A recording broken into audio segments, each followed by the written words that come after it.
तो बात कुछ ऐसी है दोस्तों, ठंडी ठंडी रात थी और हमारा कुछ गरम गरम खाने का मन किया तो हम भी निकल गए थे।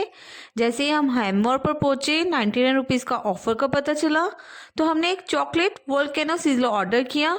देखो जैसे ही हॉट चॉकलेट सॉस गिर रहा था ना, हमारे दिल में भी वोल्केनो फूट पड़ा था। और फिर इन्होंने इसके ऊपर ड्राई फ्रूट्स डालकर गार्निश किया एंड इसमें था soft chocolate cake, vanilla ice cream और इन्होंने मॉल्टन चॉकलेट डाला था। इसकी एक बाइट खाकर तो दिल खुश हो गया था और 99 रुपीज़ में तो मुझे ये ऑफ़र बिल्कुल वर्थ ट्राइंग लगा। आप भी ज़रूर ट्राई करना। अरे तो इसको एंड तक एंजॉय कर रहा था। दोस्तों, हैप्पीनेस का फ्लेवर चॉकलेट भी होता है। इस वीडियो में बस इतना ही, मिलते हैं नेक्स्ट व्लॉग में। Bye bye.